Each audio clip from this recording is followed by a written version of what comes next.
Voyons maintenant comment mettre en place une validation personnalisée. Parce que ici, la validation qu'on a, c'est une validation qui a été prédéfinie par Laravel. Et c'est pas vraiment très beau à voir. Pour créer une validation personnalisée, on va devoir créer une classe de requête ou request. Pour cela, je tape la commande PHP artisan, je mets make, et là, je mets request. Et puis, je mets le nom de la classe. Par exemple, ça sera project request. Là encore, ici, il y a toujours une convention à respecter. D'abord, on met ici le nom de la classe et puis on finit par le mot-clé request. Allez, pour voir où ici la classe project request a été créée, ici dans le dossier app, dans le dossier HTTP, et là, il y a le dossier request. Et là, tu trouveras le fichier project request. Alors, ici, dans la méthode authorize, par défaut, c'est à false. Il faut mettre en fait true. Je descends. Et ici, dans la méthode rule, c'est là, en fait, qu'on va mettre notre validation. Je reviens ici dans le contrôleur. Là, en fait, il me suffit juste de copier ça. Je reviens ici. J'enlève ce commentaire et je colle. Voilà. Du coup, là, je peux enlever ça. Et pour utiliser la validation, ici dans la méthode store, je mets project request et puis je sauvegarde la variable request. Et là encore, ici, mon IDE m'a importé ici de namespace project request. On va aussi faire de même pour la partie update. Là, je peux enlever ça. Ici, je vais enlever la classe request et mettre project request. Allez, on va tester. Là, si j'actualise et que je clique, là, ça marche encore. Malgré que ici, j'ai enlevé la fonction request. Je retourne à la classe project request. Et pour personnaliser ici le message de validation, on va devoir mettre ici encore une autre méthode. Une méthode publique message. Là, j'enlève ça. Et ici, je mets un tableau. Alors, et là, comment ça fonctionne? En fait, ici, je reprends la validation name, comme on a ici. Et puis, je mets un point. Et là, je reprends ici des validations. Par exemple, ici, c'est require. Du coup, là, je prends require. Et là, je vais l'associer, en fait, avec un tableau associatif à un message personnalisé. Par exemple, ici, pour le name, je dis, par exemple, le nom du projet est obligatoire.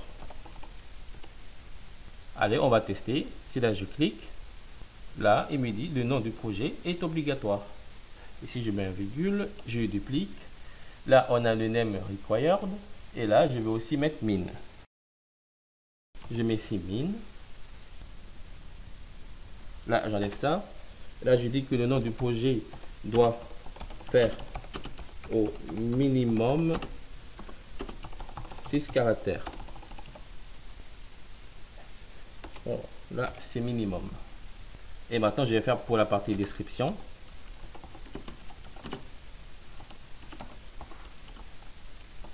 Je duplique. Alors, là, c'est required. Et ici, c'est between. Là, je lui dis la description du projet est obligatoire.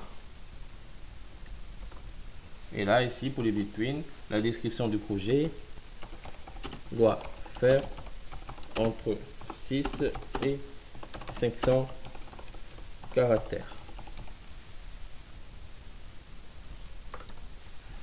Voilà, là, on est bon. Du coup, si là, je clique sur enregistrer, voilà. Et si par exemple là, je mets seulement ici 3 caractères, je clique, voilà, c'est super. Là aussi, je clique, très bien. Ici, on a notre message de validation qui fonctionne super bien. Mais j'ai remarqué que ici, quand je vais éditer un message, ici en fait, j'aimerais bien en fait récupérer ici en fait le nom du projet ainsi que la description du projet. Là, je vais aller dans Project Edit. Et ici, je mets un value. Et là, en fait, malheureusement, ça ne va pas fonctionner si là, je mets un odd et je mets un name. Si là, je vais ici dans Éditer, ça ne fonctionne pas. On est obligé ici de d'enlever ici le odd. Là, je récupère le projet et je mets name.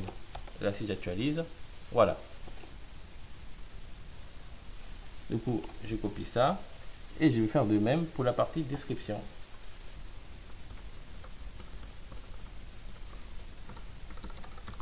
Et là, je mets description. Voilà.